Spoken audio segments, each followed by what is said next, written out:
Wow, never thought I'd see the day where My Little Pony would beat out all these other cartoons. No matter, this just means I get to introduce my pony Sona! Yes!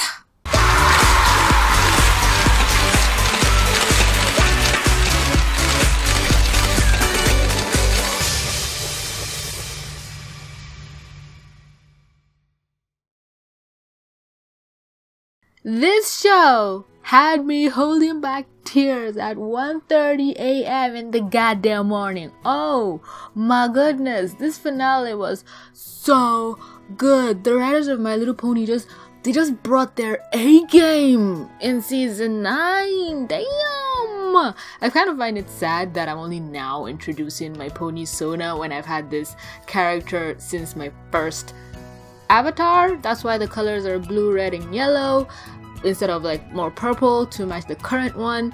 And I don't even know what to call her, myself. I was thinking electric flame or digital fire or Digix or something. I had a script I wrote a long time ago about my top 5 favorite My Little Pony moments / episodes / songs. I don't know if I'll still use it. If you're interested, but let's talk about the finale, because so many people were surprised I still watched My Little Pony, or I do watch My Little Pony. I do. I started the show very late. I started watching it around, I think, early 2016, just a couple months after I started my channel. Either 2016 or 2017, so somewhere around season 5. And I was trying to catch up, and even though I rushed it, I kind of skipped some seasons. I think I skipped 7 or 8 around the time when Starlight was introduced, because I really did not like her character at flipping all. But in season 9 they kind of worked on her a little bit. She was more tolerable. I just love the episodes where Trixie makes her life a living hell. They're blessings. But the show in general, I just like what it represented, and I wasn't that eager to talk about it because I don't like turning every cartoon I talk about into a job that I have to make a video about it. And it was still cool to hate My Little Pony back when I first got into it, and I didn't want that to influence me, because around that time I came out saying, hey, I like Teen Titans Go. Some people did not like that at all. So I was like, you know what? This would be my little thing. I'll watch it, I'll enjoy it, and I don't want any outside influence. I never had the brony toxicity or the hate for the brony community. I didn't see myself as a brony, even though I'm talking through a fucking pony Sona, but you get the idea. I like the show, I like what it represented.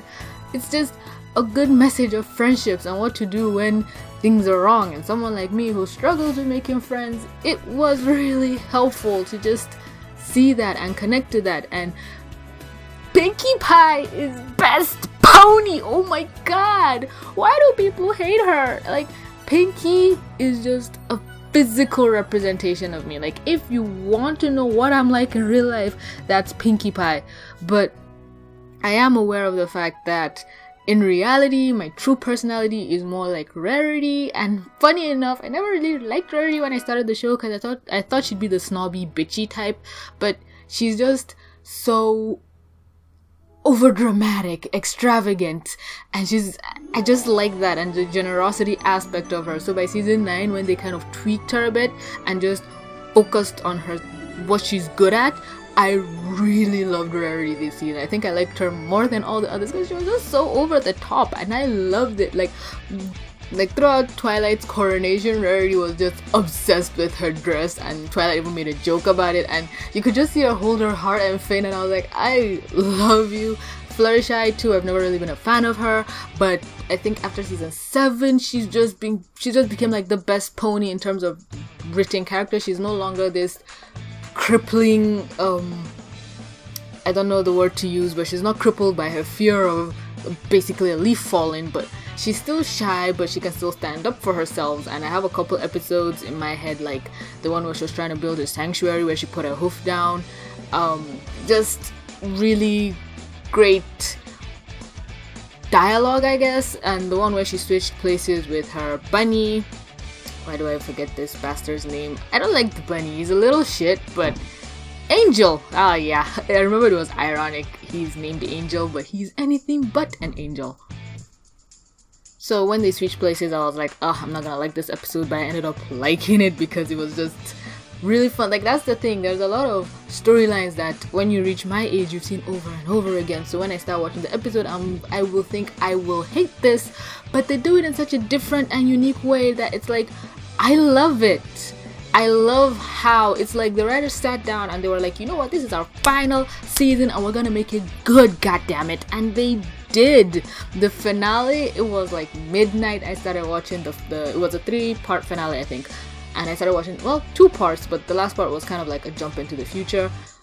So I was watching it and I was like, I'm not gonna go to bed. I watched the first part, I watched the second part, and I was like, okay, I don't need to watch the 3rd part, but then I did, and then they showed Twilight like in full Alicon mode, and I'm like, god damn it, we stan.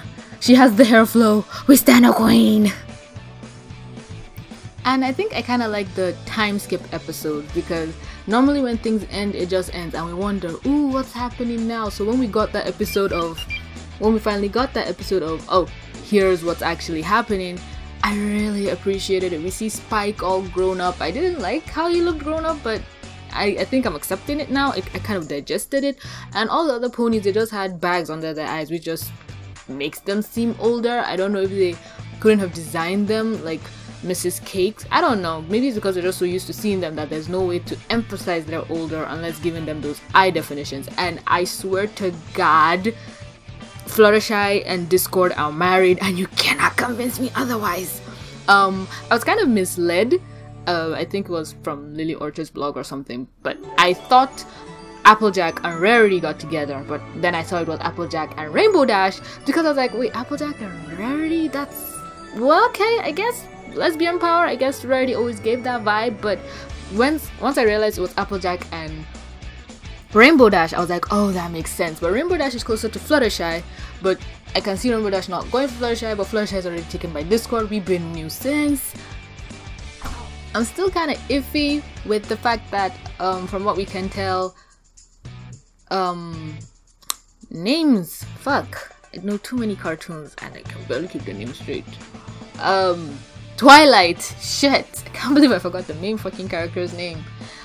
Twilight, Spike, and Rarity are basically single. We don't get any information that they are attached to somebody, and if we don't see that information, I assume there is none because this was the time skip. And Pinkie Pie and Cheese Sandwich? Cheese Sandwich? I think that's his name. Wait. Yep, just went to confirm. He is in fact Cheese Sandwich. Forgive me, names, really bad with them.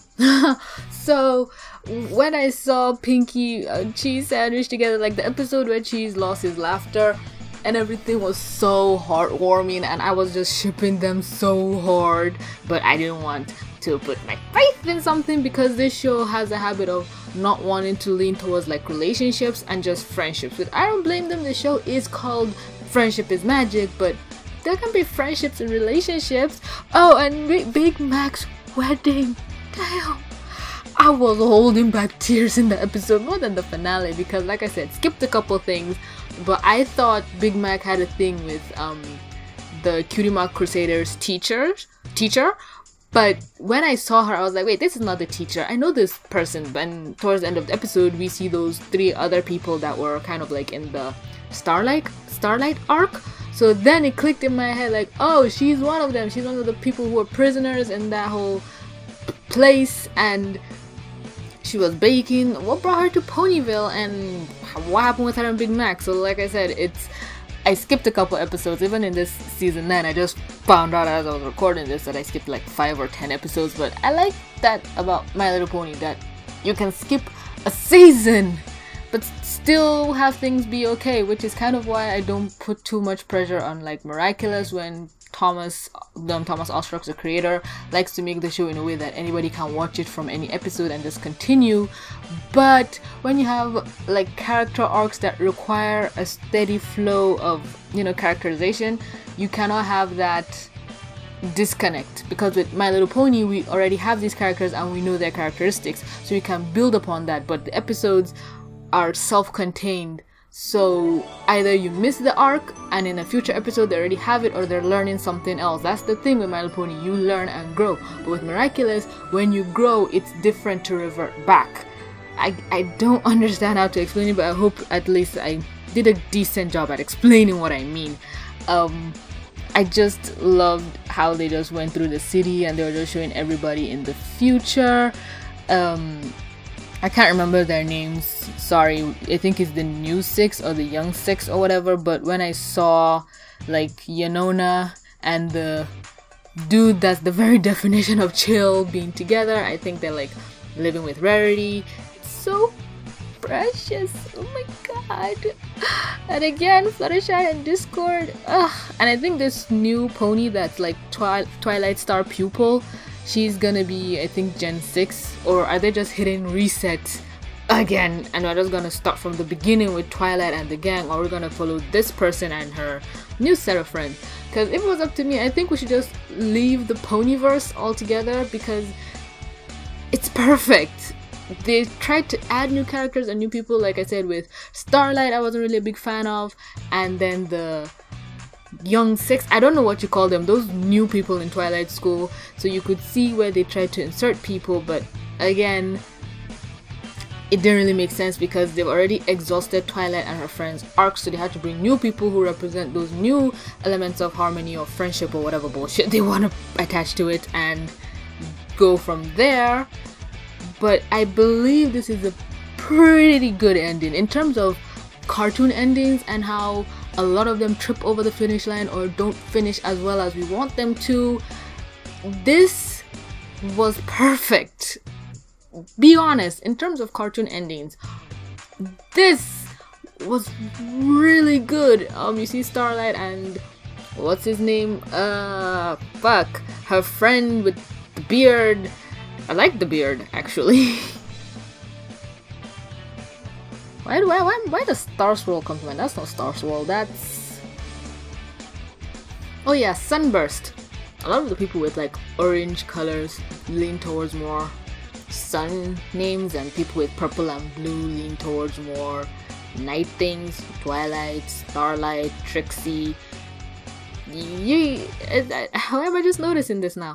But yeah, that's basically my thoughts on the finale. Really good show altogether, really solid 9 seasons. There are some hiccups here and there, but when you look at everything, there's no singular moment where you're gonna be like, this is shit.